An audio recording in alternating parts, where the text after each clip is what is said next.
অহর্নিশির প্রধান উদ্দেশ্য শ্রোতাদের বিনোদন, কোনো ধর্মীয় সম্প্রদায় এবং কোনো ব্যক্তিগত বিশ্বাসকে আঘাত করা নয়। আমরা আশা করব অহর্নিশির শ্রোতারা নিছক গল্প শোনার উদ্দেশ্যেই এই গল্পটি গ্রহণ করবেন।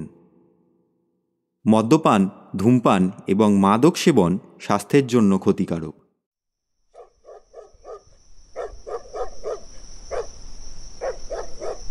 সংকীর্ণ এক অন্ধগলিতে জনমানব শূন্য একখানা বিরাট পুরনো বাড়ি। কোলাহলমুখর সন্ধ্যার কলকাতা এই অন্ধগলিতে ওই বোবা দরজাটার চৌকাঠে যেন হোঁচট খেয়ে মুখ থুবড়িয়ে পড়ে মরে গিয়েছে।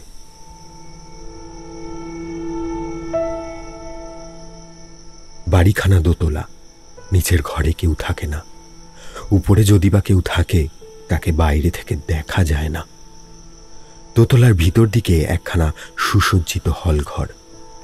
একটা দেওয়াল ঘড়ির একঘেয়ে টক টক শব্দ অশ্রান্ত কালো প্রবাহের সূচনা দিচ্ছে মাত্র। ঘরের প্রতিটি টেবিলে, চেয়ারে, আয়নায়, আলমারিতে, ড্রয়ার, দেরাজে, সমস্ত আসবাবপত্রে কত জটিল ষড়যন্ত্র, কুটিল চক্রান্ত, অসংখ্য গুপ্ত নাগিনীর মতো কুণ্ডুলি পাকিয়ে রয়েছে। ঘরখানা অন্ধকার, পিচের মতো ভারী অন্ধকার। মানুষের শ্বাস প্রশ্বাসের শব্দ যেন শোনা যাচ্ছে। মানুষ তো, তবে কি অন্ধকার নিঃশ্বাস ফেলে নাকি অন্য কিছু?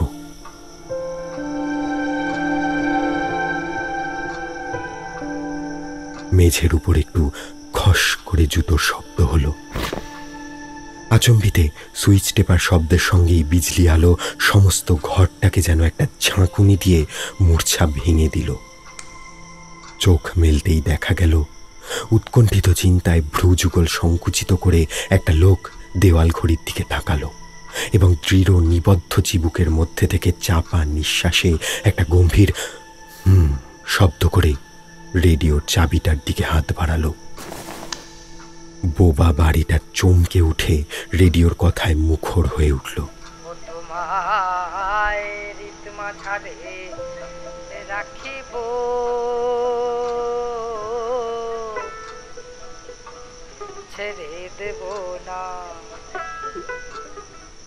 একমাত্র শ্রোতা স্বনামধন্য পান্নালাল নিজের চিন্তা থেকে রেডিওর অভিনয়ে মনোনিবিষ্ট করবার চেষ্টা করছেন।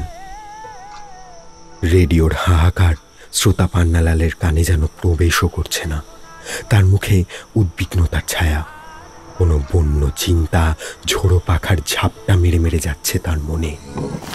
উত্তেজিত পান্নালাল উঠে দাঁড়ালো। ঘরের মধ্যে পায়চারি করতে লাগলো অধৈর্যভাবে।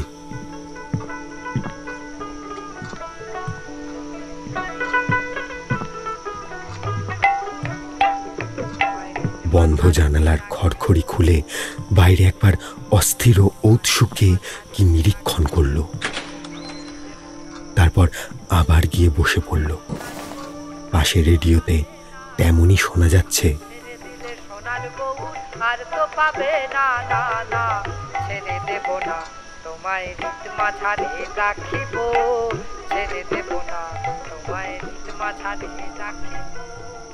অতিষ্ঠ ও বিরক্তভাবে পান্নালাল খট করে রেডিওটা বন্ধ করে দিল।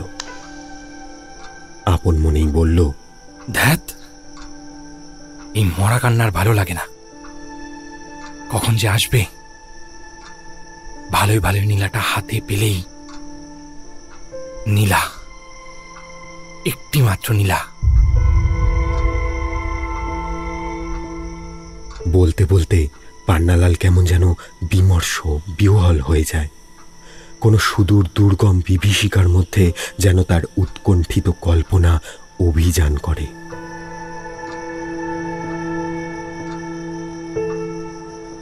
বাইরে থেকে দরজায় মৃদু করাঘাত হলো।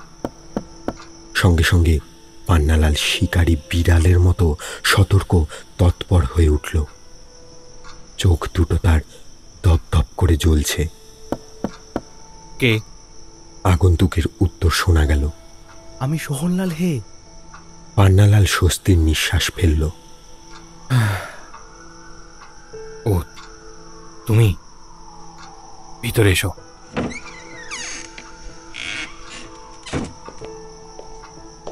ভিতরে প্রবেশ করল সোহনলাল। তীক্ষ্ণ দৃষ্টিতে পান্নালালের মুখে চেয়ে যেন কিছু পাঠোদ্ধার করবার চেষ্টা করল। পর মুহূর্তেই বলল, আমায় ডেকেছ? হ্যাঁ, ওখানে বসো, কথা আছে। আচ্ছা, তোমার মুখে ভাবনার রেখা কেন? উৎকণ্ঠিত পান্নালাল একবার ঘড়ির দিকে তাকালো, চিন্তিত স্বরে বলল, রাত 9টা বাজছে, চুনিলাল আর হীরালাল এখনো এসে পৌঁছালো না। একটা জরুরি কাজে তাদের কলকাতার বাইরে পাঠিয়েছি। ট্রেনের সময় তো অনেকক্ষণ হয়ে গেছে। তোমার জরুরি কাজ মানেই তো বিপদের কাজ। হয়তো তারা কোনো বিপদে পড়েছে। বিপদ? অসম্ভব নয়, কিন্তু তাদের বিপদে যে আমারও বিপদ। সোহনলালের কাছে কথাগুলো দুর্বোধ্য হয়ে উঠছে। সে সরাসরি বলল, দেখো পান্নালাল, ব্যাপারটা আমি ঠিক বুঝতে পারছি না। সব কথা খুলে বলো দেখি। পান্নালাল সোহনলালের মুখে তার প্রখর দৃষ্টি নিবদ্ধ করে কি যেন চিন্তা করল। পর মুহূর্তেই কল্পনায় রহস্যময় ব্যাপারটার সমস্তটুকু পর্যালোচনা করে নিল। কেমন যেন অন্যমনস্ক হয়ে গেল। কোনো দুর্ধর্ষ দুঃসাহসিকতার মধ্যে নিজেকে হয়তো হারিয়ে ফেলল। তারপর গম্ভীর বিজ্ঞতায়, ঠোঁটের বিস্ফোরণে আর চোখের সংকোচনে ঈষৎ হাসির রেখা ফুটিয়ে তুলে পান্নালাল স্থির কণ্ঠে ধীরে ধীরে বলল, আচ্ছা, খুব সংক্ষেপেই বলছি, শোনো তাহলে। সাঁওতাল পরগনার এক পাহাড়ে গুহার মধ্যে এক দেবতা আছে। সাঁওতালিরা অনেক ভূতকেই পুজো দেয়। এই দেবতাটিও হচ্ছে একটি ভূত। যে সে ভূত নয়, দস্তুর মতন দুষ্টু ভূত। রং করা, কাঠে গড়া 12 ফুট উঁচু সেই মূর্তি। তার বিভৎস মুখের দিকে তাকালেই বুকের রক্ত ভয়ে একেবারে জমাট বেঁধে হিম হয়ে যায়। মূর্তিটা তুচ্ছ কাঠে গড়া বটে, কিন্তু তার গলার মালায় আছে একখানা আশ্চর্য নীলা। ওজনে নাকি 150 ক্যারেট। সোহনলালের চোখ দুটো যেন শামুকের ঠোঁটের মতো ঠেলে উপর দিকে খাড়া হয়ে উঠল। অত্যন্ত উত্তেজিতভাবে বলল, 150 ক্যারেট? বলো কি হে? ফরাসি গভর্নমেন্ট একবার বাংলাদেশ থেকে একখানা 100 ক্যারেটের নীলা কিনেছিল। তারই দাম যে 1,02,000 টাকা।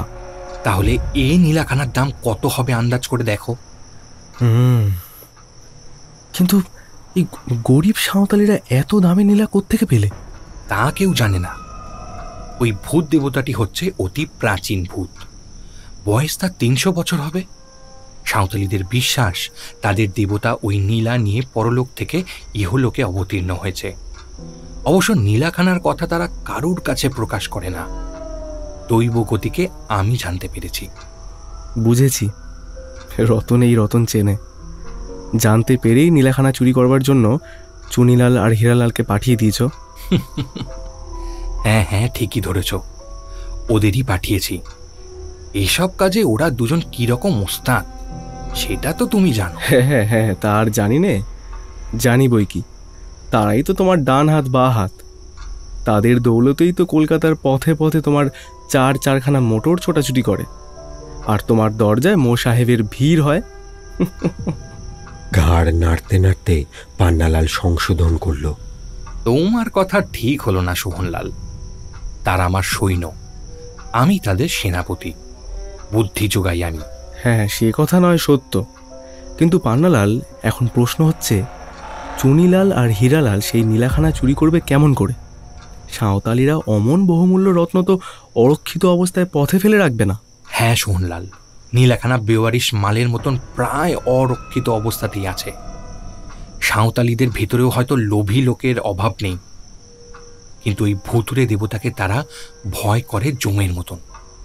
তাদের দৃঢ় বিশ্বাস, যে ওই নীলা চুরি করবে তার সর্বনাশ হবেই হবে। এমন বিশ্বাসের কারণ? তবে শোনো, অনেক কাল আগে নাকি একজন লোভী সাঁওতালি ওই নীলাখানা চুরি করে দেশ ছেড়ে পালিয়েছিল। তার পরের দিনই ভুতুড়ে দেবতার মূর্তিও অদৃশ্য হয়। কিন্তু দুদিন পরেই সকলে অবাক হয়ে দেখল তাদের দেবতা আবার নিজের জায়গায় এসে দাঁড়িয়ে আছে। তার গলার মালায় ঝুলছে সেই নীলা, আর নীলার নীল গায়ে রক্তের রাঙা দাগ। সোহনলাল শিউরে ওঠে, তবু অবিশ্বাসের স্বরে প্রশ্ন করে, রক্তের দাগ? তার মানে? তার মানে দেবতা নাকি সশরীরে গিয়ে চোরকে বধ করে হারানো রতন নিয়ে ফিরে এসেছিল। দূর, যত সব গাঁজাখুরি গল্প। পান্নালাল দ্বিগুণ উদ্যমে যেন সোহনের বিশ্বাস উৎপাদনের চেষ্টা করল। শোনো তাহলে, আরও একটা গল্প আছে, যদিও তাতে গাঁজার গন্ধ বেশি নেই। একবার রাতে আর একটা চোর গুহার ভেতরে ঢুকেছিল, কিন্তু গুহার ছাদ থেকে মস্ত একখানা পাথর খসে তার মাথায় পড়ে। সকালে সবাই গিয়ে দেখে চোরের মাথাটা ভেঙে গুঁড়ো হয়ে আছে, আর তার হাতে রয়েছে সেই সর্বনেশে নীলা। সাঁওতালিদের মত হচ্ছে দেবতাই পাথর ছুঁড়ে তার দফা রফা করে দিয়েছিলেন।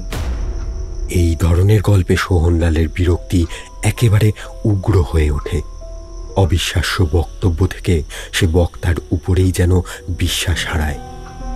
প্রশ্নচ্ছলে তীক্ষ্ণ ইঙ্গিতটাই নিক্ষেপ করে সোহনলাল। এইসব রূপকথায় তুমি বিশ্বাস করো? শানিত হাসির বিদ্যুৎ স্ফুরণে পান্নালাল বিনা বাক্যেই যেন এই বক্রোক্তির জবাব দেয়। ক্ষণপরে অবিচলিতভাবে বলে, আমি করি না, তবে সাঁওতালিরা করে। কোনো চোরই তাই আর উমুখ হয় না এখন। রাতে গুহার মুখে পাহারা দেয় সাঁওতালি এক পুরুত, একেবারে একলা। চুনিলাল আর হীরালাল অনায়াসেই তার চোখে ধুলো দিতে পারবে।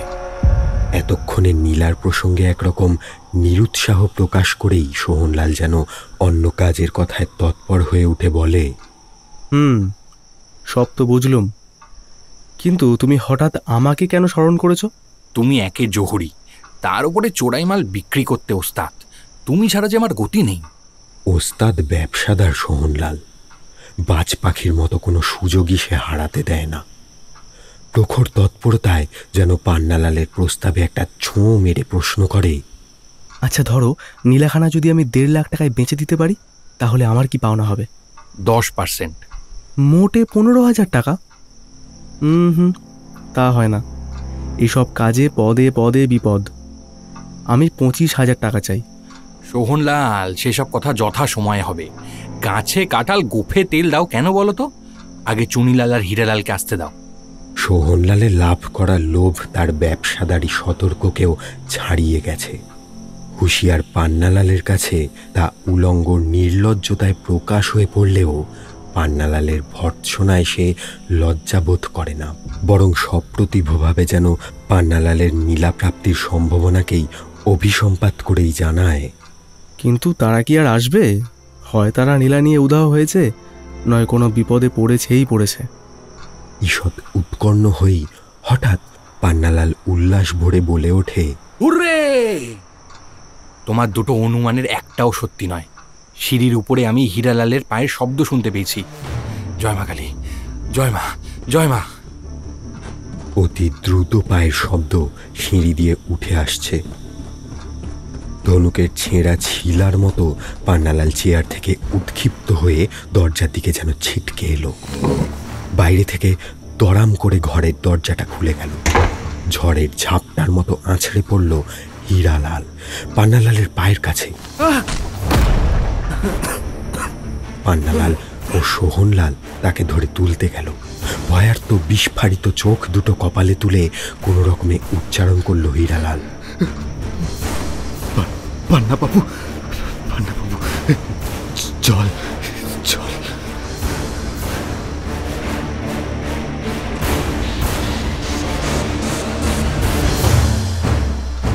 সংজ্ঞাহীন হীরালাল অসাড় নিষ্পন্দ হয়ে ভারী পাথরের মতো ওদের হাত থেকে নিচে স্থলিত হয়ে পড়ল। সোহনলাল জল আনতে ছুটল। মুহূর্তের অবকাশ। ক্রূর বিদ্যুৎ ভঙ্গিতে পান্নালাল হীরালালের হাতের মুঠো ও জামার পকেটগুলো সতর্ক ক্ষিপ্রতায় হাতড়ে দেখল। কোথায় কোথায় নীলা? দেখি দেখি। সোহনলাল জল এনে চোখে মুখে দিতে লাগলো। পান্নালাল সহজভাবেই বলল, এর তো সেন্স নেই। চলো চলো, একে ধরাধরি করে শোবার ঘরের বিছানার উপর নিয়ে যাই। মাথার কাছে টেবিল ফ্যানটা চালিয়ে দাও। ওর জ্ঞান না ফিরলে তো কিছুই বুঝতে পারছি না কি হয়েছে আর কি বা হতে চলেছে। তবে ইতিমধ্যে যদি... এই বলতে বলতেই পান্নালাল তাড়াতাড়ি সামনের দরজাটা বন্ধ করে চাবি ঘুরিয়ে দিল। তারপর ত্রস্ত পায়ে টেবিলের ড্রয়ার থেকে দুটো রিভলভার বের করে কার্টিজগুলো একবার ঘুরিয়ে দেখে নিল এবং কোমরের দুই ধারে দুটোকে গুঁজে নিয়ে সোহনলালের সঙ্গে মিলে হীরালালকে ধরাধরি করে শোবার ঘরের দিকে অগ্রসর হলো।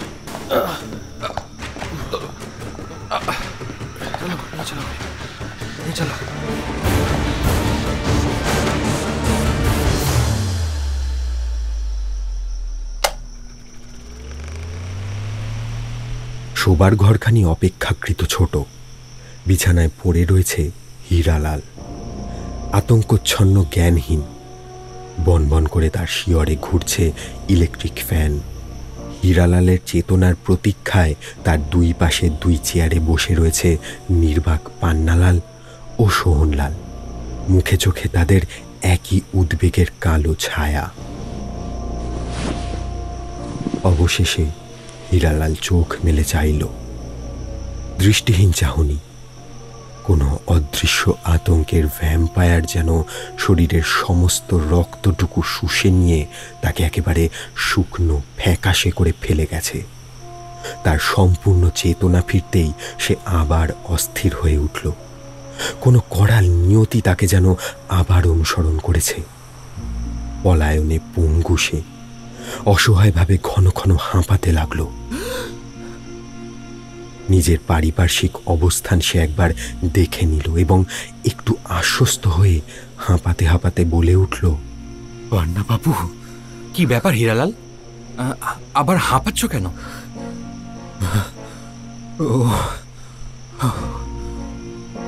অনেক কষ্টে পালিয়ে এসেছি, ধরা পড়তে পড়তে বেঁচে গিয়েছি। সে কি? হ্যাঁ, আমি আসবার আগেই কলকাতার পুলিশ চুরির খবর পেয়েছিল। নিশ্চয়ই ওখানকার পুলিশ তাদের খবর পাঠিয়েছে। হাওড়ায় তারা আমার জন্য অপেক্ষা করছিল। কি করেছে তাদের ফাঁকি দিয়ে এসেছি তার বলবার নয়। ও আগে এক গ্লাস জল জল জল জল। পান্নালাল নিজেই তাড়াতাড়ি জল এনে তার মুখের কাছে ধরে বলল,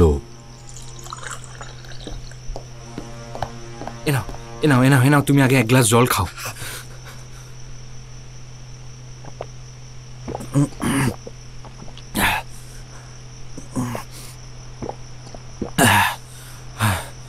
গেলাসের সমস্ত জল এক নিঃশ্বাসে পান করে হীরালাল আবার যেন প্রাণ ফিরে পেল। গভীর তৃপ্তির উচ্ছ্বাস তার মুখ দিয়ে আপনিই যেন বেরিয়ে আসলো।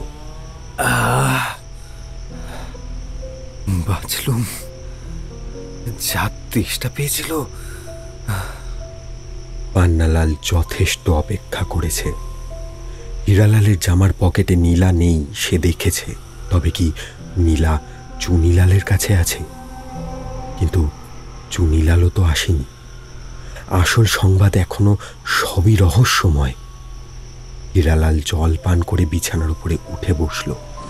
তার সুস্থতা লক্ষ্য করে পান্নালাল বলল, তাহলে কি নীলাখানা পেয়েছো? কই কই সে নীলা, আমাকে দেখাও। তাকে দেখবার জন্য আমি ব্যাকুল হয়ে আছি। কথা বলতে বলতে অধীর আগ্রহে পান্নালাল তার হাতখানা বাড়িয়ে দেয়। হীরালাল তার অধৈর্য ও অশোভন লোভ লক্ষ্য করে। পান্নালালের প্রতি একটা উৎকট ঘৃণা তার অন্তঃস্থল থেকে উদ্গারিত হয়ে আসে। সে নির্বাক দৃষ্টিতে পান্নালালের দিকে তাকিয়ে থাকে। পান্নালাল কি ভেবে হাতখানা সরিয়ে নিয়ে বলে, তবে কি নীলাখানা চুনিলালের কাছে আছে? চুনিলাল কোথায়? কঠিন স্বরে হা হা করে হেসে ওঠে হীরালাল। নির্বিকার ভাবেই উত্তর দেয়,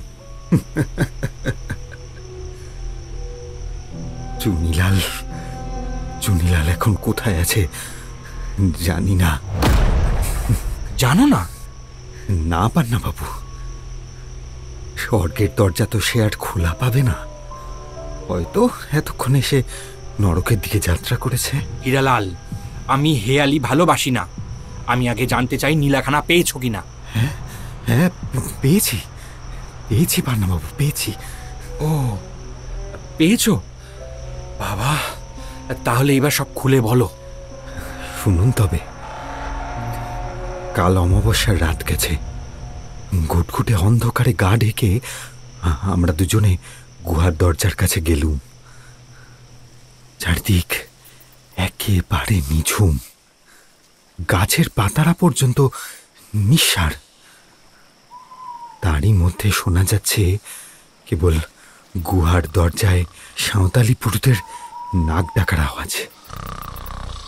চুনিলাল এক লাফে তার উপর ঝাঁপিয়ে পড়ল, পুরুষদের গলা টিপে ধরে এই জন্মের মতো তার নাক ডাকা বন্ধ করে দিল। তারপর দুজনে গুহার ভিতরে ঢুকলুম। ঘুটঘুটে অন্ধকার গুহা। ঢুকেই কেন জানি না আমাদের গা ছমছম করতে লাগলো। চুনিলাল তো এগুতেই চায় না। আমার গুঁতো খেয়ে তবে এগুলো। কিন্তু টর্চ জেলেই দেখলুম সেই ভীষণ ভূত দেবতার ভয়ঙ্কর মুখে দুটো ড্যাব ড্যাবে আগুন চোখ দপদপ করে জ্বলছে। হ্যাঁ, অসম্ভব! কাঠের মূর্তি, চোখ জ্বলবে কেমন করে? ভয়ে তোমরা কি দেখেছো? ভয়ে? হ্যাঁ, হতেও পারে।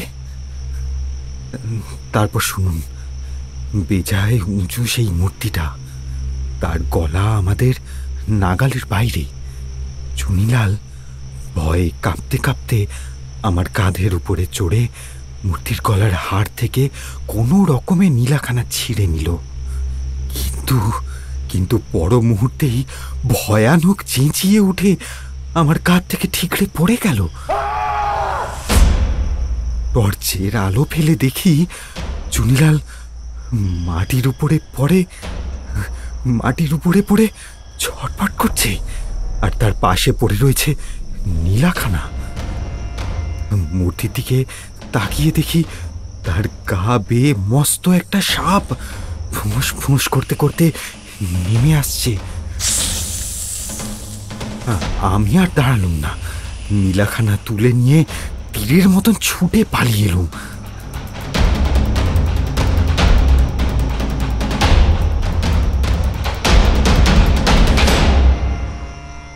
কথাগুলো বলতে বলতে হীরালাল উত্তেজনায় জোরে জোরে নিঃশ্বাস ফেলতে লাগলো।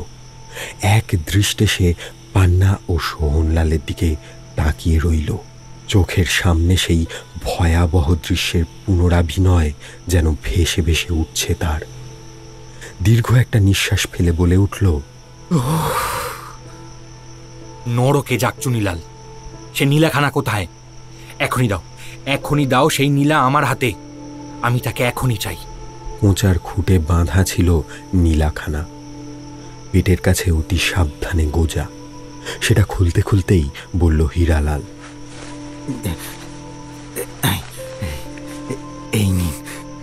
এই নিন আপনার নীলা।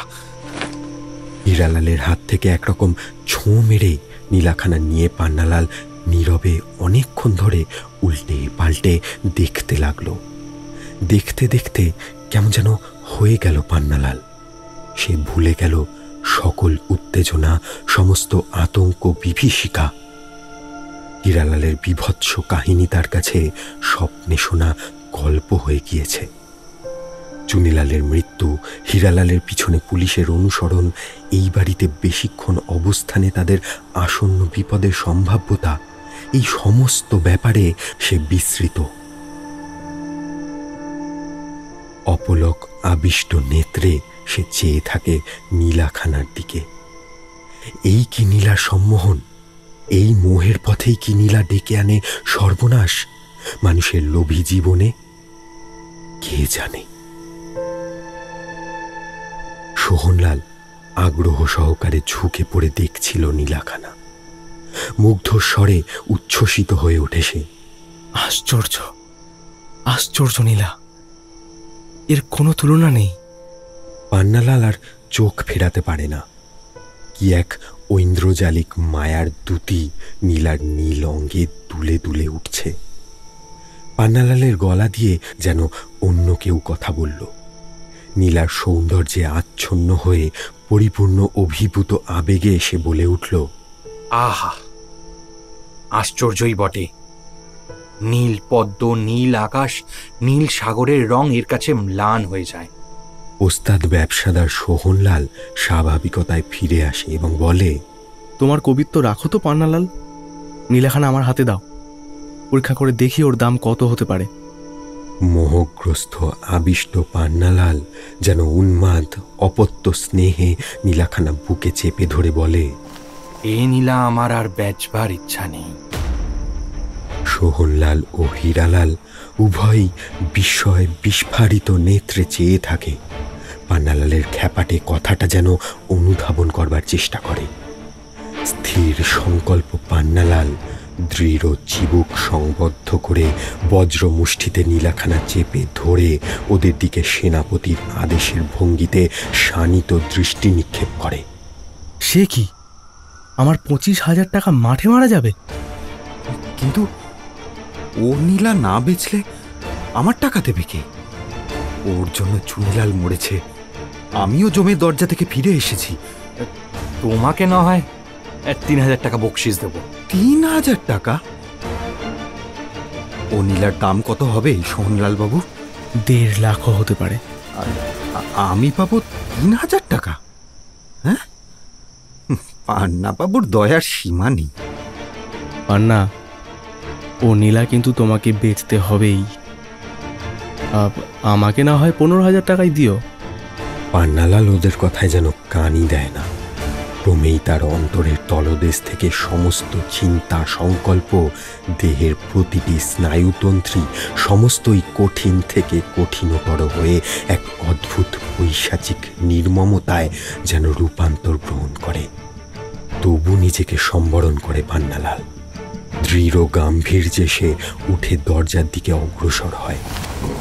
ওরা দুজনও পান্নালালের পশ্চাতে উঠে দাঁড়ালো। পান্নালাল চলে যাচ্ছে দেখে সোহনলাল বলল, পান্না, তোমার টিকি আমার কাছে বাধা। জানো, আমি তোমার সর্বনাশ করতে পারি। উত্তেজনার আতিশয্যে হীরালাল ছট করে পান্নালালের বাঁ হাতখানা ধরে ফেলে বলল, পান্না বাবু, আমিও ওই নীলার সমান ভাগ চাই। ধৈর্যের শেষ সীমান্তে পান্নালালকে কোনো অলক্ষ্য হিংস্র নিয়তি যেন অসম্ভব ক্ষিপ্রতায় ঠেলে দেয় এক চরম সমাধানের পথে। দুই চোখে আগুনের ঝলক তুলে সে বলে, সোহনলাল করবে আমার সর্বনাশ, আর হীরালাল চায় সমান ভাগ। তাহলে আমার উত্তর হচ্ছে এই। কথার সঙ্গে সঙ্গেই চৌকিতে রিভলভার বের করে দুবার ছুঁড়লে পান্নালাল। দুটো জ্বলন্ত গুলি দুজনের দাবি ঠান্ডা করতে যথেষ্ট। পান্নালাল তা জানে। সোহন ও হীরালাল আর্তনাদ করে সশব্দে আছড়ে পড়ে গেল। পান্নালাল এক পৈশাচিক হাসি হেসে উঠল। আপন মনেই পুনরাবৃত্তি করে বলল, বটে বটে, ইনি করবেন আমার সর্বনাশ, আর উনি চান আমার সমান ভাগ। অবজ্ঞা ভরে আরো কি বলতে যাচ্ছিল পান্নালাল, কিন্তু হঠাৎ তার যেন কণ্ঠ রোধ হয়ে গেল। বাড়ির দরজায় একখানা মোটর এসে দাঁড়ানোর শব্দ হলো। সচমকে বিভ্রান্ত স্বরে পান্নালাল বলল, ও কার মোটরের শব্দ? নিচে সদর দরজায় দমাদম পদাঘাতের শব্দ এসে পান্নালালের কানের পর্দাই যেন ভেঙে ফেলতে চায়। কারা কারা ওরা দরজায় লাথি মারে? তৎক্ষণাৎ নিজেকে যেন চিৎকার করে উঠল, দরজা খোলো, দরজা খোলো, নইলে আমরা দরজা ভেঙে ফেলবো। পান্নালাল সন্ত্রস্ত হয়ে জানালার খড়খড়ি তুলে কিছুটা অনুমান করবার চেষ্টা করল। জানালা খুললেও বাড়ির ঠিক নিচে কিছুই দেখা গেল না, শুধু কথাগুলো আরো স্পষ্ট শোনা যেতে লাগলো। অবিলম্বে দরজা খোলো, নইলে দরজা ভাঙতে আমরা বাধ্য হব। পুলিশ!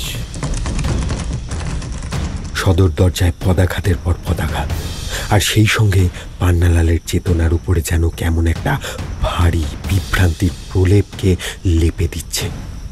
সমস্ত ঘরের বাতাস যেন প্রতিধ্বনি করে উত্তরোত্তর বাড়িয়ে তুলছে অনুনাসিক কণ্ঠের বিকট ও তীব্র স্বর। কোথা থেকে যেন একটা পৈশাচিক অট্টহাসি পান্নালালের সমস্ত সত্তাকে আচ্ছন্ন করে ফেলতে চাইছে।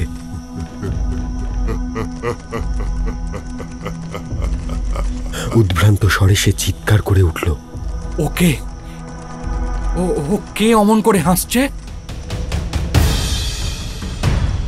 দরজায় পদাঘাতের শব্দ আর ওই বিকট অট্টহাসি যেন আরো নিকটে, আরো জোরে, আরো নিষ্ঠুরভাবে তাকে ঘিরে ফেলতে আসছে।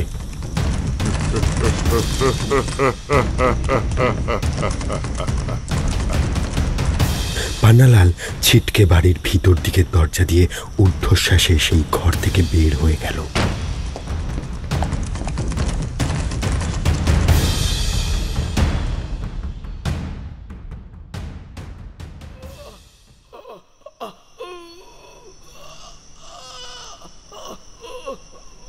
সেই অন্ধ বাড়ির বন্ধ ঘরে ক্ষণে ক্ষণে জেগে উঠছে মুমূর্ষুর আর্তনাদ, লোভ লোলুপ দুঃসাহসিক ষড়যন্ত্রের অনিবার্য পরিণতি। মৃত্যুর অরাজকতা বয়ে গিয়েছে ঘরখানার মধ্যে দিয়ে। টেবিল, চেয়ার, বিছানা ওলটপালট, বিপর্যস্ত। সোহনলাল ও হীরালালের অবিন্যস্ত দেহ রক্তাক্ত মেঝের উপর লুটিয়ে পড়ে রয়েছে। ঘরের আবদ্ধ পরিসরে একটা অশুচি আবহাওয়া যেন চারিদিকের দেওয়ালে মাথা কুটে ফিরছে। তা কোনো পাপাত্মার অনুশোচনা নয়, অন্তিমকালে জীবন ভিক্ষার দুর্বল প্রার্থনাও নয়। সোহনলাল ও হীরালাল বহু মরণাত্মক অভিজ্ঞতা থেকে এ কথাটা ভালো করেই জানে যে তাদের দুর্ধর্ষ জীবনের ইতি একদিন এমন করেই টানতে হবে। তবু পৃথিবী থেকে যাওয়ার আগে পান্নালালের বিশ্বাসঘাতকতার প্রতিশোধ নেওয়া তাদের চাই। আসন্ন মরণের যন্ত্রণার চেয়ে তীব্র প্রতিশোধ স্পৃহা তাদের সারা দেহের পেশিতন্ত্রী কাঁপিয়ে তুলছে। ঘরের দেওয়ালে দেওয়ালে যেন দুরাত্মার প্রতি দুরাত্মার আক্রোশ আছাড় খেয়ে পড়ছে। এদের নিঃশ্বাস প্রশ্বাসে যে প্রতিহিংসার বিষ বাষ্প স্ফুরিত হচ্ছে, তাই যেন ঘরের আবহাওয়াটাকে আরো ভারাক্রান্ত, আরো অসুচি করে তুলছে।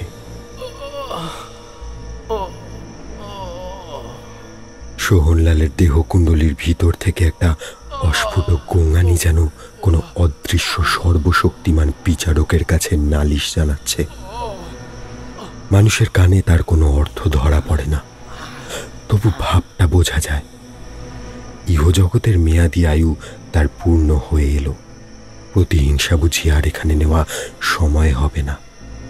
এই শরীরে যে কাজ শেষ হলো না, অন্য কোনো অশরীরীর কাছে তার রেশ পৌঁছে দেওয়ায় হয়তো সান্ত্বনা আছে। তাই হয়তো সে নালিশ জানাচ্ছে ঘরের বাইরের আকাশের কাছে। ঘরের জমাট বাঁধা নিস্তব্ধতা ভেদ করে তার গোঙানি সাতনলি ফলার মতো ক্রমশই আকাশ চিরে উপরে উঠছে।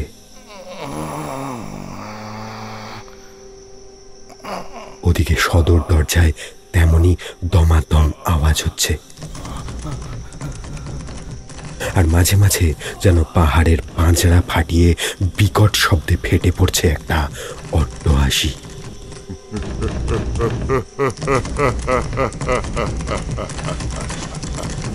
সোহনলালের রক্তাক্ত দেহ তখনও ছটফট করছে, কিন্তু হীরালাল সম্পূর্ণ মৃতবৎ। হঠাৎ তার দেহ নড়ে উঠল। পাখি আকাশে উড়ে যেতে তার আশ্রয় শাখায় যেমন দোলা লাগে তেমনি, কিন্তু হীরালালের প্রাণবিহঙ্গ তার দেহ শাখার আশ্রয় ছেড়ে শূন্যে পক্ষ বিস্তারের কোনো লক্ষণই দেখালো না, বরং তীরের চকচকে ফলার মতো তৃণাবরণ ভেদ করে তার তীক্ষ্ণ চোখ দুটো ধীরে ধীরে খুলল। প্যাট প্যাট করে চারদিকটা একবার দেখে নিল এবং তার চিরকালের অভ্যেস মতন পরিহাসপক্ষ ভাষায় বলল, পান্নাবাবু তো পগার পার, এইবারে আমাকেও গাত্রোত্থান করতে হবে। ওহে সোহনলাল বাবু, চোখ তো মুদে আছেন, কিন্তু পটল তুলেছেন না আমারই মতো কপট মৃত্যু? পাথর চাপা অনুভূতির মধ্যে সোহনলালের চেতনা যেন সমাধিগ্রস্ত ছিল। দেহের যন্ত্রণাটাকে মনে হচ্ছিল বুঝি নরকদূতের সাঁড়াশির কামড়ে ধরা টান। বহু যোজন দূর থেকে যেন হীরালালের কথা তার কানে ভেসে এসে লাগছে। শরীরখানায় একটা আপ্রাণ মোচড় দিয়ে সে উৎকণ্ঠ হয়ে উঠল এবং চোখ মেলতেই পূর্ণ সম্বিতে ফিরে আসলো।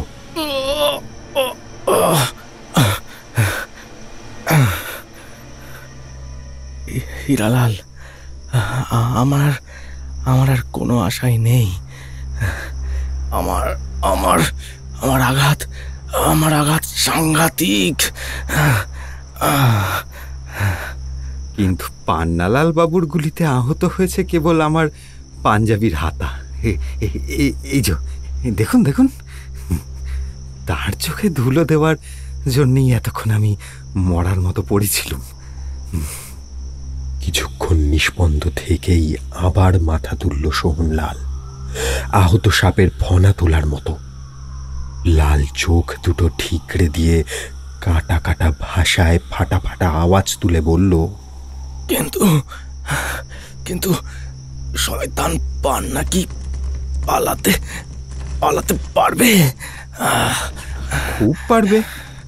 বাড়ির পিছন দিকে একটা গুপ্তদ্বার আছে যে, পুলিশ সদরে যে রকম লাঠির উপর লাঠি চালাচ্ছে, আমাকেও এখনই সেই পথই অবলম্বন করতে হবে।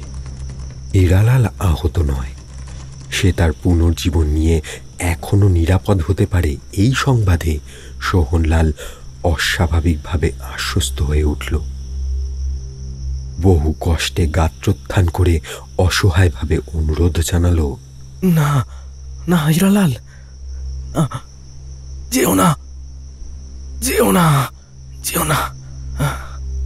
হীরালাল তার কাতর নিষেধের কোনো অর্থই খুঁজে পেল না। তার রক্তাক্ত দেহের দিকে একটা বক্র দৃষ্টি হেনে হো হো করে হেসে উঠল। সে মনে করল এখনো শুশ্রূষা করতে বসে পুলিশের হাতে ধরা পড়ে সেও মরবে নাকি।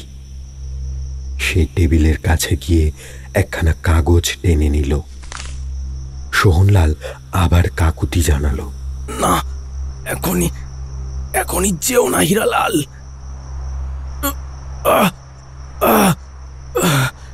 শোনো শোনো,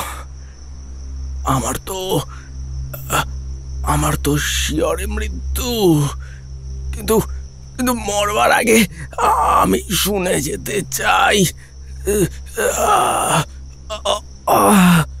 তুমি তুমি ওই শয়তানির প্রতিশোধ নিতে পারবে কিনা?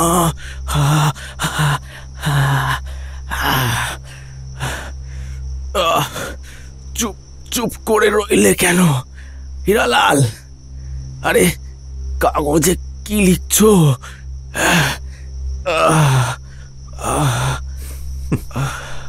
আপনি বলবার আগেই প্রতিশোধের ব্যবস্থা করেছি।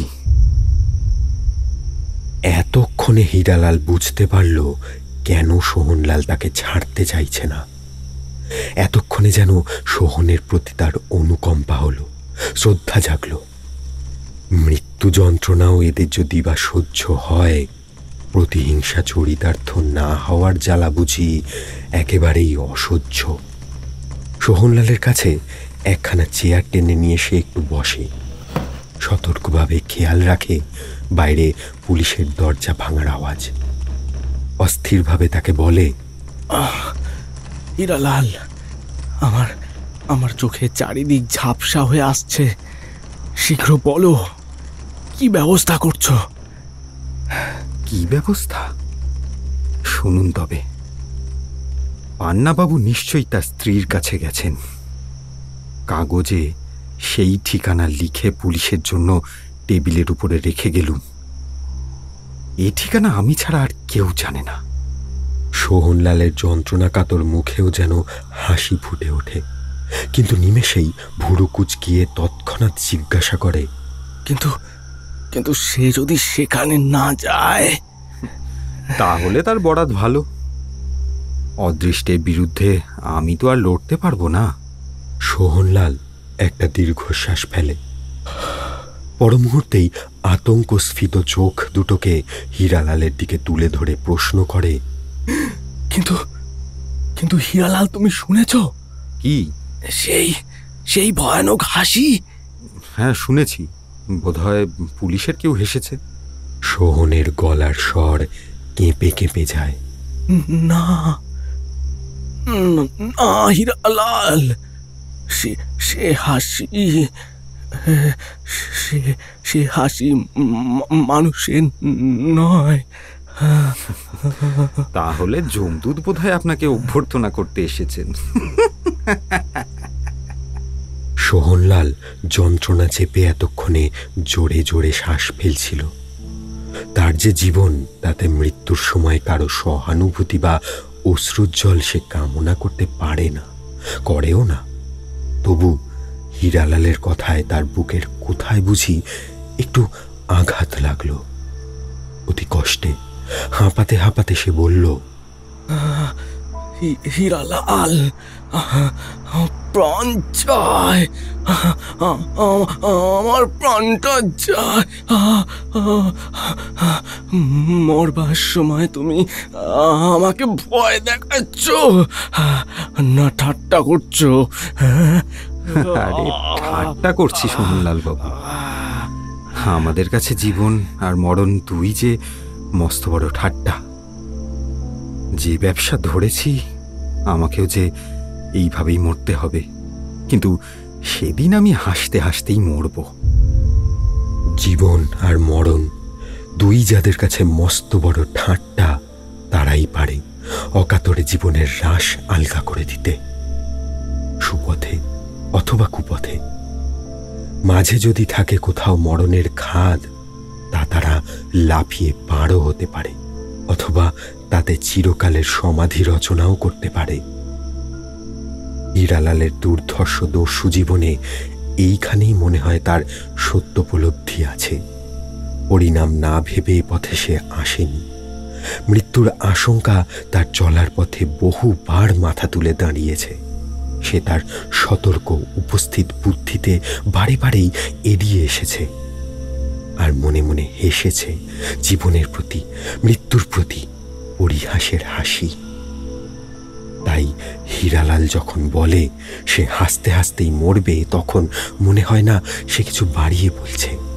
কিন্তু সোহনলাল, সে তো আসন্ন মৃত্যু মুখে। সে কি সত্যি কাঁদছে? হাঁপাতে হাঁপাতে সে উত্তর দেয়, আমার আমার আমার দম বন্ধ হয়ে আসছে। আমিও হাসতে হাসতে মরতে পারি হীরালাল, যদি যদি পান্না ধরা পড়ে।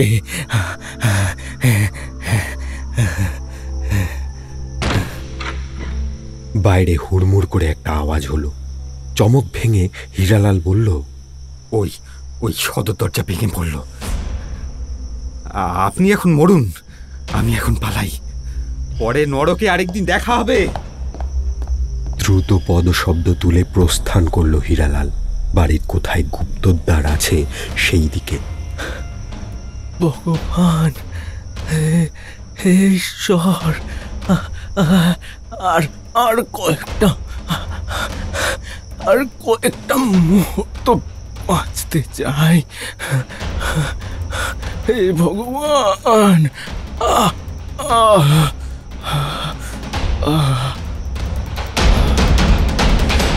সোহনলাল অন্তিমকালে শেষ 2-4টি মুহূর্ত মাত্র ভিক্ষা চায়।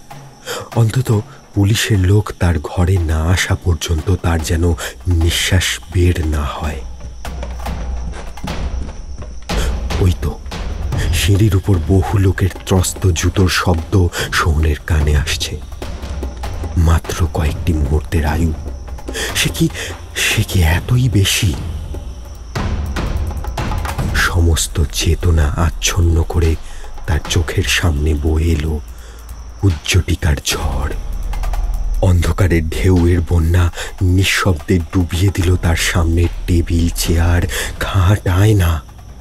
পৃথিবীর যত ভিন্ন অর্থের ভিন্ন ভিন্ন গোটা গোটা শব্দ সব যেন গুঁড়িয়ে একটা তরল মিক্সচার করে কে তার কানের পর্দায় ঢেলে দিচ্ছে। হাত পাগুলো কেমন যেন ঝিমঝিম করে একটা ঠান্ডা অনুভূতির মধ্যে হারিয়ে যাচ্ছে। সোহনলালের সমস্ত অস্তিত্ব কোনো অমোঘ আকর্ষণে চেতনার নিস্তরঙ্গ অতলে নিঃশব্দে তলিয়ে যাচ্ছে। সে নিজেকে ভাসিয়ে রাখতে চায় জীবনের শেষ পরিধিকুলে। সে আরও 2-1টি মুহূর্তের আশ্রয় পেতে চায়। তাহলেই সেও হীরালালের কথা মতো হাসতে হাসতেই মরতে পারে। পুলিশের লোক প্রায় উঠে এসেছে। তাদের হইচই যেন শব্দের সরীসৃপ। দুর্বার হিংস্রতার ফনা মেলে সিঁড়ি বেয়ে উপরে উঠে আসছে। দরজায় ধাক্কা দিয়ে ঘরের মধ্যে দমকা ঝড়ের মতো প্রবেশ করল ইন্সপেক্টর।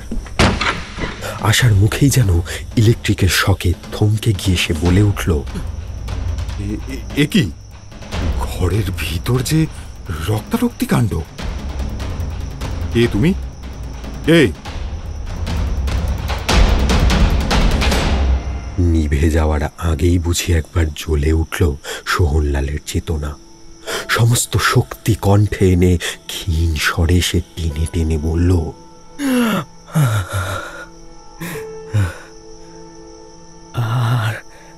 আর পরিচয় দেওয়ার সময় নেই। আসামি পান্নালাল আমাকে মেরে গুপ্তদ্বার দিয়ে পালিয়েছে। ওই টেবিলে তার ঠিকানা। ঝট করে ইন্সপেক্টর কাগজখানা হাতে তুলে নিয়েই বলল, কাগজে লেখা আছে 10 নম্বর চন্দ্রমোহন লেন। পান্নাবাবুর নীলা নিয়ে সেইখানেই পালিয়েছে। সোহনলাল শুধু এইটুকু শুনবার জন্যেই তার শেষ বিন্দু শক্তি দিয়ে যেন তার অন্তিম নিঃশ্বাসটুকু স্থগিত রেখেছিল। প্রতিহিংসার চরম চরিতার্থতায় তার দুর্বল মুখেও যেন একটা ক্ষীণ হাসির অতি সূক্ষ্ম রেখা খেলে গেল। পরম পরিতৃপ্তিতে একবার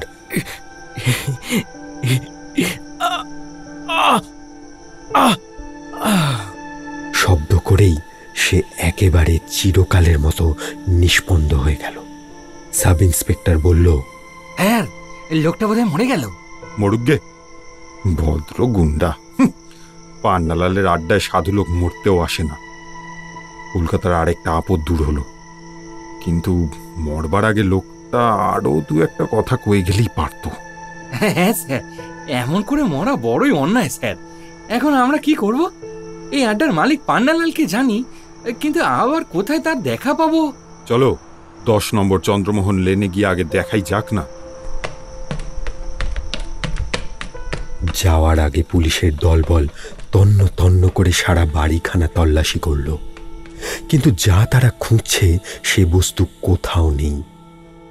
সোহনলালের মৃতদেহখানা নেড়ে চেড়ে একবার পরীক্ষা করল এবং তারপর সেই রক্ত মাখা লাশের পাহারায় 2-1জনকে রেখে তারা সকলেই প্রস্থান করল পান্নালালের উদ্দেশ্যে, চন্দ্রমোহন লেনে। সোহনলালের অশরীরী আত্মা হয়তো তখনও তার সদ্য তক্ত দেহের শিয়রেই দাঁড়িয়েছিল।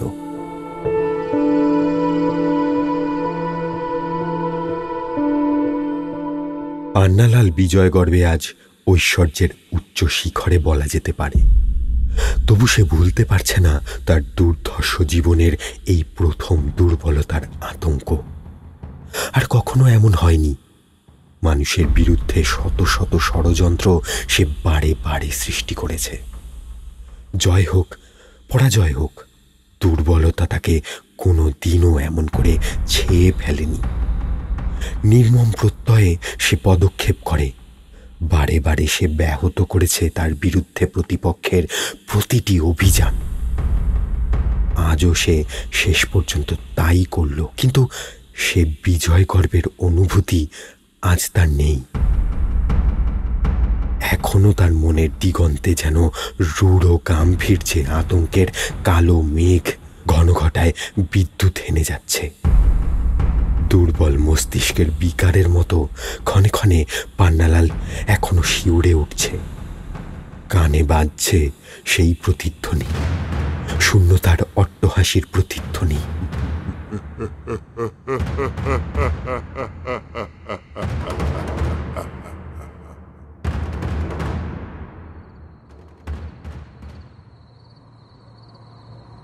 চন্দ্রমোহন লেনে 10 নম্বর বাড়ির সম্মুখ অংশ এত রাত্রেও আলোকিত।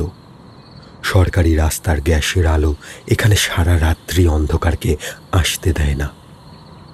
বাড়ির ভিতরের অংশ অন্ধকার, শুধু উপরের ঘরে একটা জানালার ফাঁক দিয়ে একটু ক্ষীণ আলোর রেখা চোখে পড়ে। ভিতর এবং বাইরে একটা নির্দোষ গার্হস্থ আবহাওয়া। পাপের আতঙ্ক, লোভের উত্তেজনা কোনো কিছুকে এখনো কলুষিত করেনি। কিন্তু পান্নালাল যেখানে আসছে, পান্নালাল যেখানে আশ্রয় নেবে, পান্নালাল যেখানে সেই নীলা গোপন রাখতে চাইবে, সেখানকার নিষ্কলুষ শান্তি কি নিরবচ্ছিন্নভাবে বিরাজ করতে পারবে? নীলার মোহে পান্নালাল মুগ্ধ, লোভে অন্ধ। আর নীলা তার পেছনে নিয়ে আসছে দাবানল। সব পুড়িয়ে ছাড়খাড় করবে, তবু নিবৃত্তি মানবে না। 10 নম্বর চন্দ্রমোহন লেনের নির্বিরোধ গার্হস্থ পরিবেশের হয়তো কোনো কিছু নিষ্কৃতি পাবে না। হয়তোবা সে আয়োজন সম্পূর্ণ হয়ে এলো। পান্নালাল হাঁপাতে হাঁপাতে বাড়ির মধ্যে প্রবেশ করল। অকুলের মাঝে কুল পেয়ে আপন মনেই সে বলল, যাক, মানে মানে ফাঁড়া বোধহয় কেটে গেল।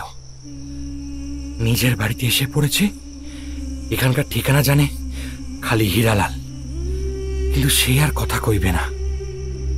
ওরে রামু, রামু! আগে বাবু।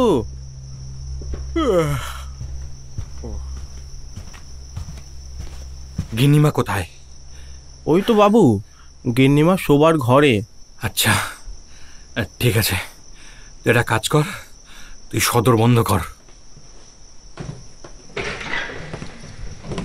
পান্নালাল সিঁড়ি দিয়ে দোতলায় উঠল। নিজের মনের আলোড়ন বিলোড়ন যতদূর সম্ভব চেপে রেখে সহজভাবেই সে একটা বন্ধ দরজা ঠেলে ঘরের ভিতরে ঢুকল। পান্নালালের স্ত্রী প্রভা আগেই তার গলার স্বর শুনেছে, কিন্তু ঘর থেকে নেমে নিচে যাওয়ার প্রয়োজন বোধ করেনি। যেমন এতক্ষণ ছিল তেমনি খাটের উপর গা এলিয়ে দিয়ে বুকের উপর একখানা বই খুলে পড়বার চেষ্টা করছিল। দাম্পত্য জীবনের প্রথম দিকেই তার এ শিক্ষা হয়েছে যে অহেতুক ঔৎসুক্য যেন সে পারতপক্ষে না দেখায়। তার স্বামীর রহস্যময় গতিবিধির প্রতি যেন সে কোনরূপ কৌতূহল পোষণ না করে। আগে হয়তো সে পীড়া অনুভব করত, কিন্তু এখন দীর্ঘদিনের অভ্যস্ততায় এটা তার স্বাভাবিকভাবেই গা সওয়া হয়ে গিয়েছে। তাই নিতান্ত সাংসারিক ব্যাপার ছাড়া অন্য সব কিছুতে প্রভা অনেকটা নিষ্পৃহ সংশ্লিষ্ট ভাব দেখায়। এটা এখন তার স্বভাবে দাঁড়িয়ে গেছে বলতে হবে। তবু আজ পান্নালালের সঙ্গে তার অনেক কথা জানতে ও জানাতে ইচ্ছে করছে। সে এতক্ষণ যে মানসিক অবস্থায় কাটিয়েছে তা তার স্বামীকে না জানিয়ে সে পারবে কেমন করে? সে এতক্ষণ যেন পান্নালালেরই অপেক্ষা করছিল। কিন্তু রাত 3টের আগে যার বাড়ি ফেরা অভ্যাস বিরুদ্ধ, তাকে 11টার আগে আশা করাই বাতুলতা। কিন্তু সেই পান্নালাল সত্যি এত আগে বাড়ি ফিরল দেখে প্রভা মনে মনে একটু বিস্মিত হলো। কি মেজাজে যে পান্নালাল বাড়ি ফিরেছে কে জানে। কিন্তু প্রভা এটুকু জানে, স্বামী আর যেখানে যাই করুক তার কাছে অন্তত সে সদয় ও স্নেহপ্রবণ। বহু আদর আবদার সে সহ্য করে, কিন্তু মাঝে মাঝে যেন সে ধরাছোঁয়ার বাইরে চলে যায়। না, আজ সে আশঙ্কা নেই। প্রভা দেখল পান্নালাল যেন একটু বেশি তৎপর হয়েই সোজা তার কাছে উঠে আসছে। তার বুকের মধ্যে যে দুর্ভাবনার ভারী পাথর চেপেছিল তা ক্রমেই নেমে যাচ্ছে। সে বইটা পাশে রেখে খাটের উপর উঠে বসল।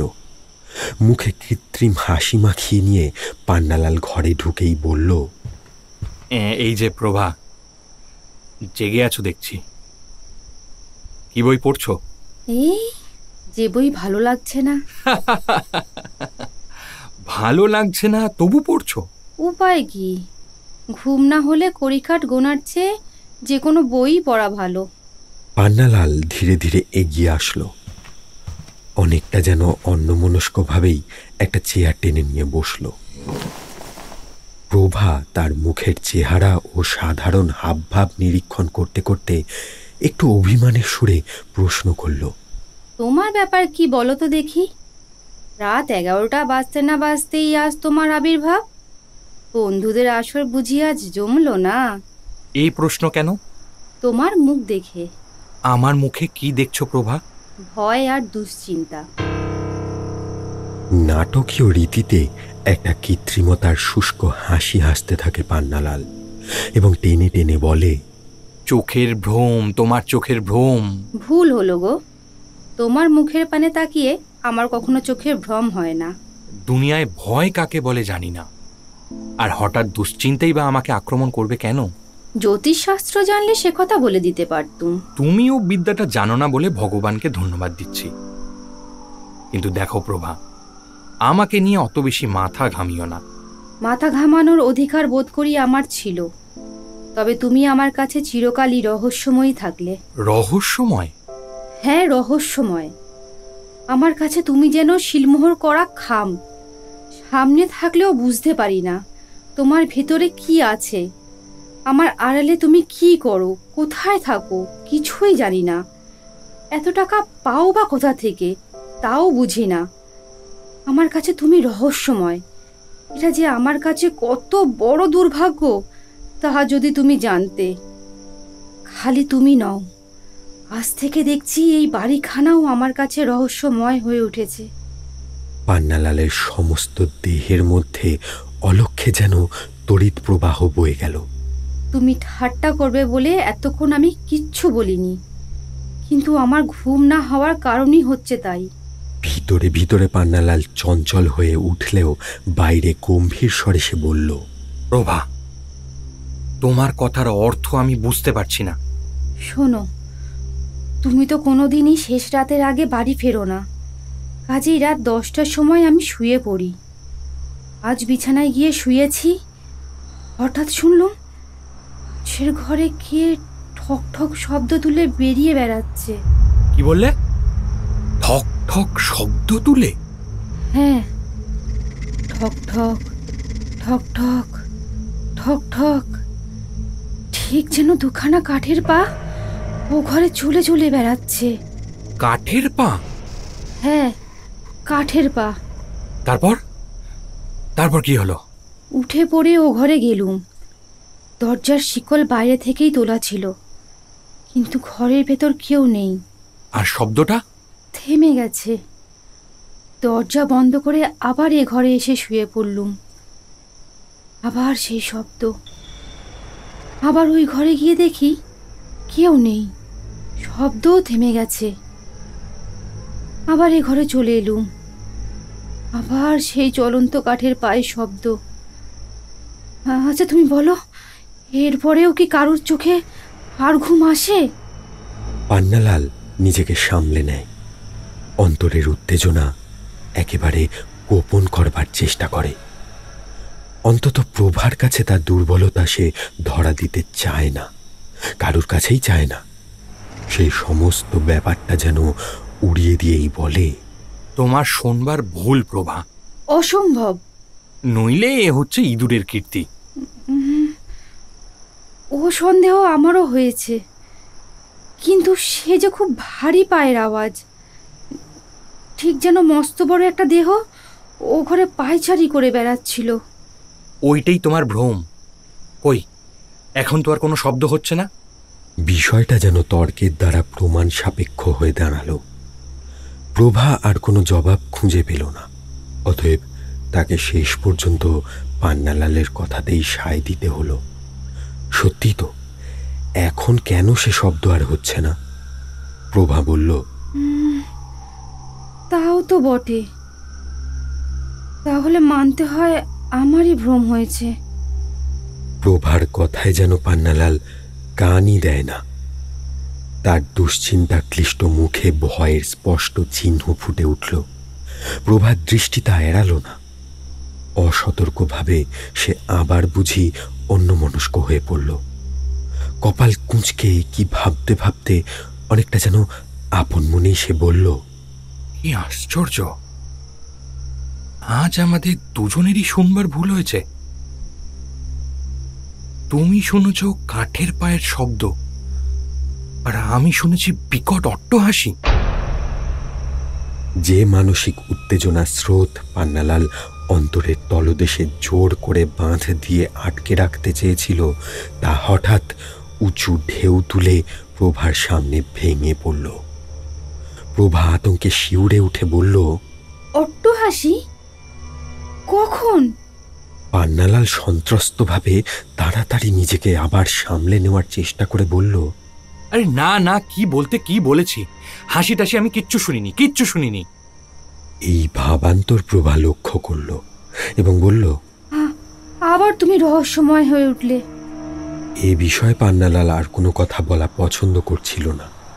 সে প্রভাকে আদেশ করে বলল, আচ্ছা, তুমি এখন যাও, ঘুমোগে যাও।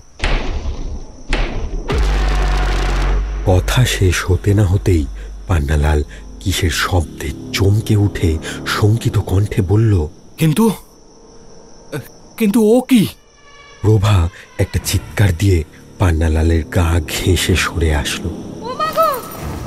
পাশের ঘরে আবার ঠক ঠক ঠক করে কাঠের আওয়াজ স্পষ্ট থেকে স্পষ্টতর শোনা যাচ্ছে। প্রায় কাঁপতে কাঁপতে প্রভা বলল, ওগো ওগো, শুনছো? ওটা কি আমার শোনবার ভ্রম? না না, ইঁদুরের কীর্তি। আচ্ছা, তুমি দাঁড়াও প্রভা, আমি এখনই দেখে আসছি। এই বলে সম্পূর্ণ আত্মস্থ সাহসে সে বেরিয়ে গেল ঘর থেকে। কোমরের বাঁ দিক থেকে বের করে নিল অটোমেটিকটা। সেফটি বোতাম টিপে নিয়ে শক্ত মুঠোর মধ্যে সেটা বাগিয়ে ধরে ঢুকল গিয়ে পাশের ঘরে। কাঠের পায়ের শব্দ তখন কোনো শূন্যে যেন মিলিয়ে গেল। পান্নালাল দেখল সত্যই সে ঘরে কেউ নেই। সেখান থেকে সে চেঁচিয়ে বলল, প্রভা, এ ঘরেও কেউ নেই। এ শব্দ কি এখনো শুনতে পাচ্ছ? পান্নালালের দুঃসাহসী রক্তস্রোত চঞ্চল হয়ে উঠল। সে বিস্মিত হলেও আতঙ্কের লেশ পর্যন্ত তার মনে এখন নেই। উপরন্তু কেমন যেন একটা দুর্দমনীয় কৌতূহল জাগে সব ব্যাপারটা খোলাখুলিভাবে জানতে। তুমি দরজা বন্ধ করে শুয়ে পড়ো প্রভা, আমি আজ এই ঘরেই থাকবো। প্রভার সারা দেহ তখনও ভয়ে ছমছম করছে, তবু সে দ্বিরুক্তি করে না। অভিমান করা বৃথা। তার মূল্য পান্নালালের কাছে হয়তোবা কোনোদিনই নেই। পান্নালালের কথা মানেই আদেশ। প্রভাকে একলাই থাকতে হবে এই ঘরে। সে জানে বিপদে বা সম্পদে পান্নালাল যা ইচ্ছা করবে তা থেকে তাকে সে বিরত করতে পারে না। সে সশব্দে দরজাটা বন্ধ করে ভিতর থেকে ছিটকিনি এঁটে দিল। তারপর বিছানার উপর গড়িয়ে পড়ে আকাশ পাতাল চিন্তা করতে করতে হয়তোবা ঘুমিয়েই পড়ল। নিয়তি হয়তো প্রত্যক্ষ জীবনের নেপথ্য নায়িকা, কিন্তু পান্নালাল বোধ হয় জানে না বা জানতে চায় না কার কটাক্ষ সংকেতে তার জীবনের গতি তারই অলক্ষ্যে কোনো অনিবার্য পথে নিয়ন্ত্রিত হতে চলেছে।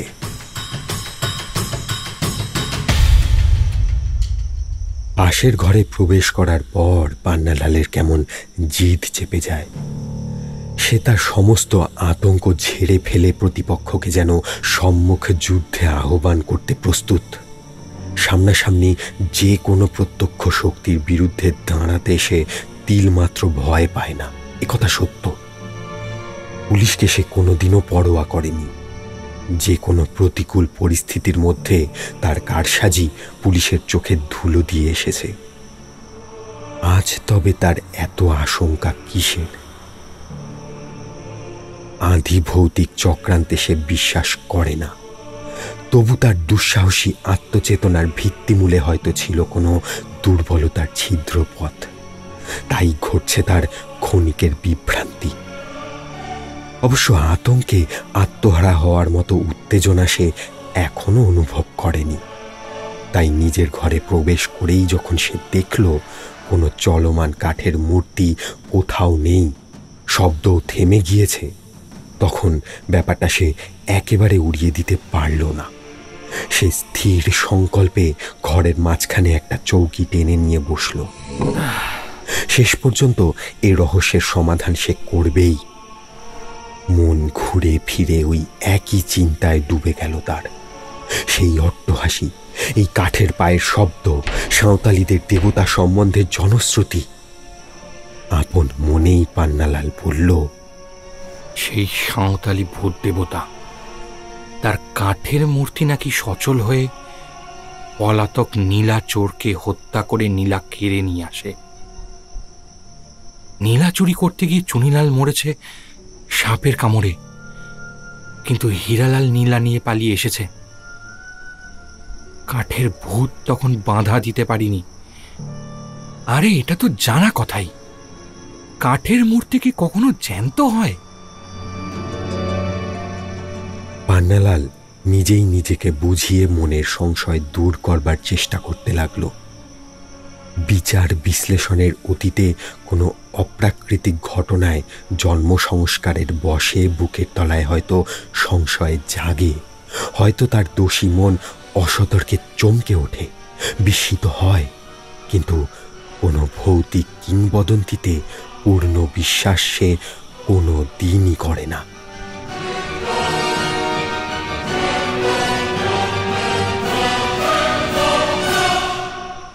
কিছু পরে চারিদিকে সতর্ক দৃষ্টি নিক্ষেপ করে সে দরজাটা বন্ধ করল এবং পকেট থেকে নীলাখানা বের করে ফিরে ফিরে দেখতে লাগলো। বসে বসে সে দেখছে নীলার ঐশ্বর্য। নীল বর্ণের দীপ্তি চোখের সামনে মহা সমারোহে দুলিয়ে তুলছে কুহক বৈচিত্র্য। স্ফটিক অঙ্গবেগ গলে গলে পড়ছে স্নিগ্ধ নীল দ্যুতি, যেন নীল বরফের টুকরো। কত লোকের লাল রক্তে স্নান করা এই নীল আজ অম্লান নীল। কি অসাধারণ সৌন্দর্য! এই নীলা শুধু আমার, আর কেউ এর উপর কোনো ভাগ বসাতে পারবে না। কি অপরূপ এই নীলা! সত্যি এ সৌন্দর্য বর্ণনা করা যায় না। কত তস্করের লোভ অসংযত হয়েছিল ওই রূপের মোহে, ওই মোহিনী সৌন্দর্যে আকৃষ্ট হয়ে কত দস্যু প্রাণ নিয়েছে, কত পুরোহিত আর মন্দির রক্ষীর। কিন্তু এত করেও কোনো তস্কর বা কোনো দস্যু নীলার অধিকার পায়নি। পেয়েছে শুধু রহস্যময় মৃত্যুর অব্যর্থ অপঘাত। পান্নালালের ষড়যন্ত্রে এবারেও চুনিলালের হাতে মন্দির পুরোহিত আর সর্পাঘাতে চুনিলাল প্রাণ হারিয়েছে ওই নীলার জন্য। ওই নীলার জন্যেই তার রিভলভারের গুলিতে প্রাণ দিতে হলো সোহনলাল আর হীরালালকে। এখন আর কেমন করে কোন পথে পান্নালাল এই নীলার অধিকারে বঞ্চিত হবে? পুলিশ তো তাকে ধরতে আসেনি। হীরালালের অনুসরণেই ও বাড়িতে তারা হানা দিয়েছিল। পান্নালালই যে নীলা চুরি করেছে এমন প্রমাণ তারা কোথায় পাবে? সোহন ও হীরালালের হত্যার জন্য পুলিশ তাকেই সন্দেহ করবে? করুক না। এমন কত গন্ডা হত্যার জন্য সে কতবারই পুলিশের সন্দেহ অর্জন করেছে। তার গতিবিধির হদিশ মিলাবে এমন পুলিশ এখনো জন্মায়নি। ও ঠিকানার গুন্ডা দলপতি আর এ ঠিকানার সাংসারিক কর্তা যে ভিন্ন নামে একই লোক, এ তথ্য কেউই জানে না। এই কথা বা এই ঠিকানা যে জানত সে হীরালাল। তার মুখ তো সে বন্ধ করেই এসেছে। তবে আর কে আছে যে এই নীলা যা তার নির্জন ঘরের মধ্যে তার চোখের সামনে তার হাতের উপরে ধরা রয়েছে তা ছিনিয়ে নিয়ে যাবে? আর সেই আকাশ ছেঁড়া অট্টহাসি, এই ঠকঠক কাঠের পায়ের শব্দ, অশরীরী প্রেতের অনুসরণ। অবাস্তবের অস্তিত্বে বিশ্বাস করে বাস্তব স্বার্থ ত্যাগ করতে পান্নালাল কেন? কোনো মানুষই সহজে পারে না। তবু তার হাত দুটো কেঁপে উঠল।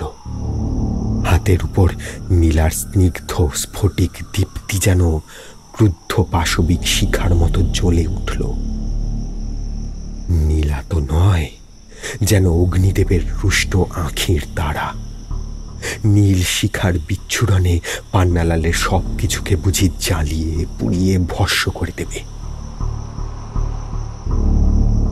পান্নালালের সারা দেহে শিহরণ তুলে শিরায় শিরায় যেন গুপ্ত সরীসৃপের দল একসঙ্গে বিচরণ করতে লাগলো।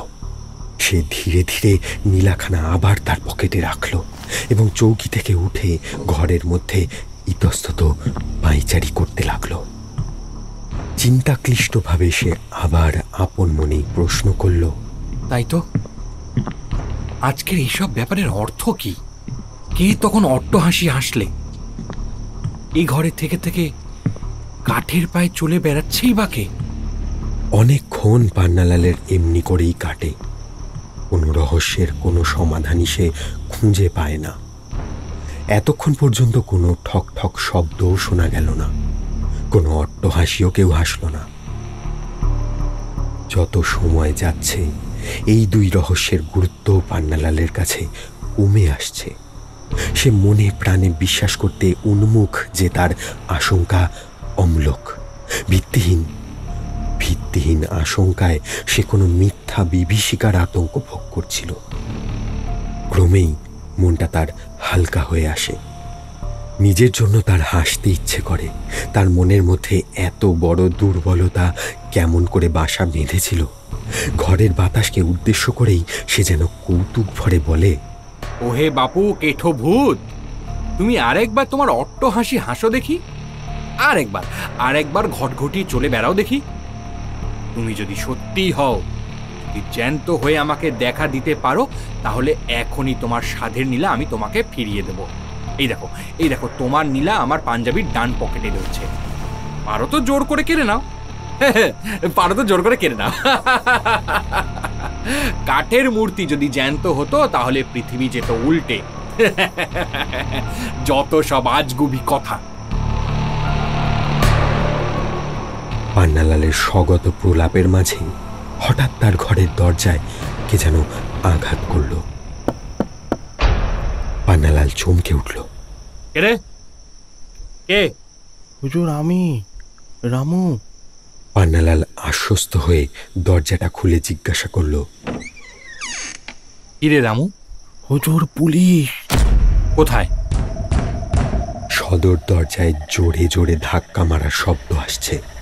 পান্নালালের মনে হলো ঠিক কিছুক্ষণ আগেই যেমন ও বাড়িতে হয়েছিল, এখানেও যেন তারই পুনরাভিনয় ঘটছে। রামু বলল, ওই শুনুন হুজুর, তারা বাড়িতে ঢুকতে চায়। আমি কি দরজা খুলে দেব?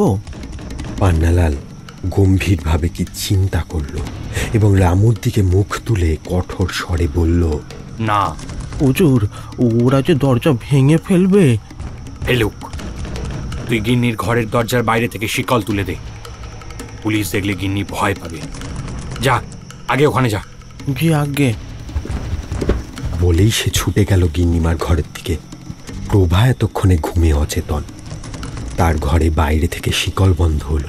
সে সব ব্যাপারে বিন্দু বিসর্গও জানতে পারল না। পান্নালাল এই প্রথম যেন অসহায় রূপে স্থির হয়ে দাঁড়িয়ে রইল। বাইরে দমাদম আওয়াজ আর চিৎকারের বিরাম নেই। একটু ভাববারও সময় যদি সে পেত। মনের মধ্যে এক একটা চিন্তা আকাশে বিদ্যুৎ হানার মতো সর্বদিক ক্ষণিকের আলোকে ভাসিয়ে তুলেই অনন্ত অন্ধকারে ডুবিয়ে দিয়ে যাচ্ছে। আজকে সন্ধ্যা থেকে যে সমস্ত ঘটনা ঘটছে তা একেবারে খাপছাড়া, প্রত্যেকটাই অচিন্তপূর্ব, বিচিত্র, ভয়াবহতায় কোনোটাই কম নয়।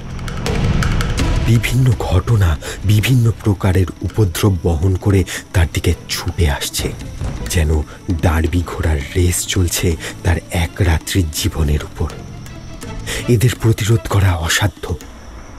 কোনো সমস্যারই সমাধান আর নেই। তাই সে নিজে নিজেই বিড়বিড় করতে থাকলো। পুলিশ বাড়ি ঘেরাও করেছে, কিন্তু কিন্তু এই বাড়ি থেকে পালাবার তো গুপ্ত পথ নেই। তাহলে তাহলে আমার লীলা খেলা পুরোবার সময় হয়েছে। কিন্তু কিন্তু পুলিশ এ বাড়ির ঠিকানা পেল কোথায়? আমি তো ডাক্তার জেকিল আর মিস্টার হাইডের জীবন যাপন করি। এ বাড়ির উপরে পুলিশের সন্দেহ হলো কেন? এখানকার ঠিকানা জানতো খালি হীরালাল, কিন্তু কিন্তু সে তো এখন জমের বাড়িতে। পান্নালাল এখনো জানে না যে তার গুলিতে হীরালাল মরেনি। যদি তা জানতো, যদি তেমন সন্দেহ তার হতো, তাহলে হয়তো সে পুলিশের হাতে নিজের ঘরের মধ্যে অন্তত এমন করে বন্দী হতো না। যাই হোক, পান্নালালের দুর্ধর্ষ দুঃসাহসিক জীবনে এই দুর্দান্ত ভুলের আর কোনো নিরাকরণ হবে না। এই অবস্থায় সে যদি জানতেও পারে যে হীরালাল মরেনি, সেই এ বাড়ির ঠিকানা প্রকাশ করার মূলে, তাহলেও সে নিরুপায়। পান্নালাল কেমন যেন মরিয়া হয়ে ওঠে। অনেক দিন অপরের জীবন নিয়ে অনেক ছিনিমিনি খেলা সে খেলেছে। আজ নিজের জীবনটা দিয়ে তেমন খেলাই সে করবে। প্রতিপক্ষের কাছে পরাজয় স্বীকার যদি করতেই হয়, তবে অহিংস নির্বিরোধ পন্থার চেয়ে সহিংস প্রতিরোধ অধিকতর সম্মানকর। প্রাণ তো এমন করেই যাবে। আজ যদি সেই দিন এসেই থাকে, তবে তাতে বিস্মিত হওয়ার কিছুই নেই। তাই এই দুর্বোধ্য ঘটনাবলীর বিশ্লেষণ আলোচনা সে মন থেকে একরকম মুছে ফেলে নিতান্ত মরিয়া হয়েই নিজের স্পষ্ট সিদ্ধান্ত যেন নিজেকে শুনিয়ে শুনিয়েই বলল, যাক, এখন আর ওসব ভেবে লাভ নেই। এই কাঠের ভূত নয়, জ্যান্ত পুলিশ। ওই ওরা বুঝি সদর দরজা ভেঙে ফেললো। আমিও এখন ঘরের দরজা বন্ধ করি। প্রাণ থাকতে আত্মসমর্পণ আমি করব না। এই বলেই সশব্দে পান্নালাল তার ঘরের দরজা বন্ধ করে দিল। ওদিকে সদর দরজা ভেঙে পড়ার আওয়াজের পরই সিঁড়ি বেয়ে সশস্ত্র পুলিশের দলবল দ্রুত পদশব্দ তুলে উপরে উঠে আসছে। বারান্দার উপরে উঠে রামুকে ইন্সপেক্টর জিজ্ঞাসা করল, কে তুই? আমি চাকর হুজুর। তোর বাবু তো পান্নালাল। হ্যাঁ, আগে আগে না না না, হ্যাঁ হ্যাঁ হুজুর। কি লালবাবু? বুঝেছি। তোর যে বাবু সে কোথায়? ওই তো ওই ঘরে হুজুর। ঘরের ভিতর থেকে দরজা বন্ধ দেখে জোরে জোরে ধাক্কা দিতে দিতে ইন্সপেক্টর বলল, পান্নালাল, পান্নালাল, আর লুকোচুরি মিছে দরজা খোলো। ঘরের ভিতর থেকে পান্নালালের দৃঢ় কণ্ঠ সুস্পষ্ট শোনা গেল, দরজা আমি খুলবো না। তাহলে দরজা ভাঙতে বাধ্য হব। যে ঘরে ঢুকবে তাকে আমি গুলি করে মেরে ফেলবো। এই জমাদার, এই সেপাই, ভেঙে ফেলো দরজা, দেখি কে কাকে গুলি করে। দরজার উপরে দুমদাম শব্দে ভারী লাথি পড়তে লাগলো। প্রত্যেক আঘাতে সমস্ত বাড়িখানা কেঁপে কেঁপে উঠছে। নিরীহ নিরুপদ্রব এই পল্লী ত্রস্ত, চকিত, চঞ্চল হয়ে উঠল। বাড়ির বাইরে লোকজন ভিড় করছে। তাদের বিস্ময় আর চাপা কোলাহলে সমস্ত ব্যাপারটা যেন আরো ভয়াবহ হয়ে উঠছে। এইসব হইচই ছাপিয়ে আচম্বিতে ঘরের ভিতরে জাগলো এক সুদীর্ঘ অট্টহাস্য।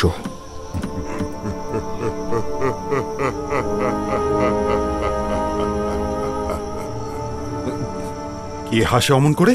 স্যার, স্যার মনে হচ্ছে আসামি পাগল হয়ে গেছে স্যার। কিন্তু পাগলেও কি অমন করে হাসে? হঠাৎ ঘরের ভিতর জাগলো একটা তীব্র আর্তনাদ। ঘুমন্ত রাত্রির পঞ্জরে যেন কোনো গুপ্ত ছুরি অতর্কিতে আমূল বিদ্ধ হয়ে গেল। আর সারা প্রকৃতি বুঝি মর্মান্তিক আতঙ্কে তীব্র দীর্ঘস্বরে চিৎকার করে উঠল।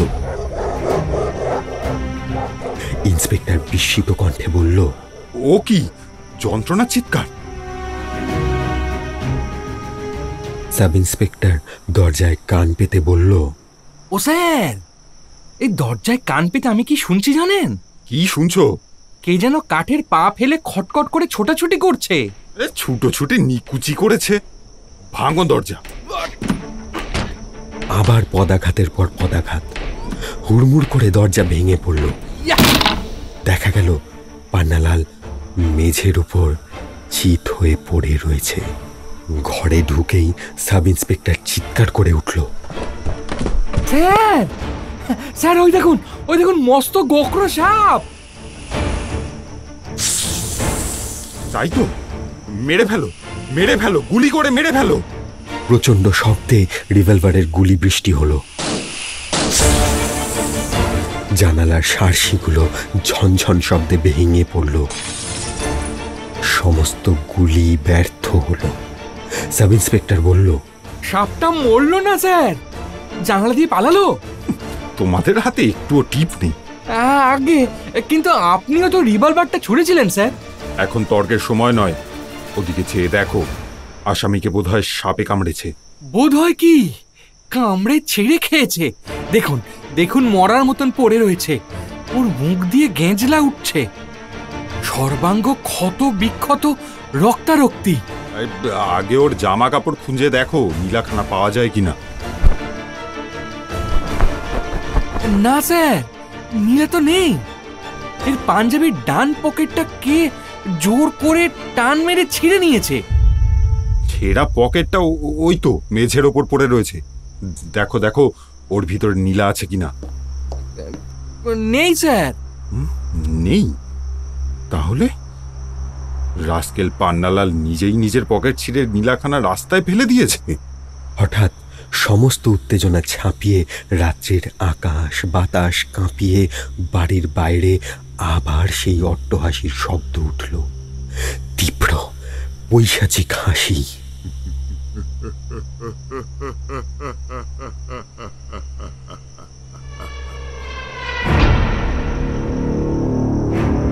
আবার আবার সেই হাসি, এবার বাইরে।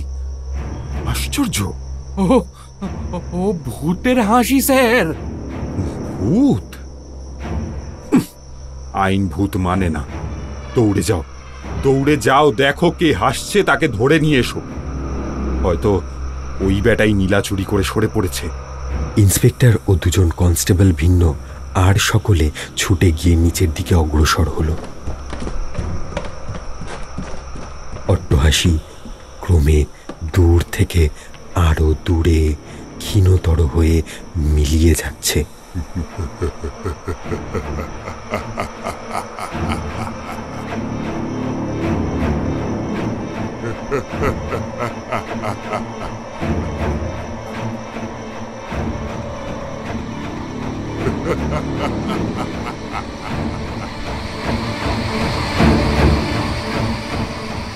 এইসব হইচই উত্তেজনার মধ্যে প্রভা তার বন্ধ ঘরে ঘুম থেকে জেগে চিৎকার করে উঠে কখন মূর্ছিত হয়ে পড়ল কেউ তা জানতেও পারল না।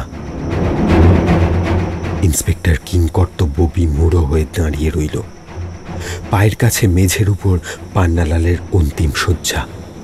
তার জন্য কোনো চোখে এক বিন্দু অশ্রুপাত হল না, কোনো বুকে একটু ব্যথার আঁচড়ও পড়ল না। একটি দীর্ঘশ্বাসের পাত্র সে বুঝি নয়। আকাশের পরপার থেকে যেন আরো দু একবার সেই বিকট হাসির প্রতিধ্বনি কানে এসে বাজল, তারপর একেবারে মিলিয়ে গেল। আর সেই নীলা কে জানে, হয়তো সুদূর সাঁওতাল পরগনার পর্বত গুহায় সেই অদ্ভুত প্রেত দেবতার 12 ফুট উঁচু কাঠের মূর্তির গলায় সেই সর্বনাশা নীলা এতক্ষণে আবার দুলিয়ে তুলছে তার সর্বনাশার সম্মোহনী দীপ্তি।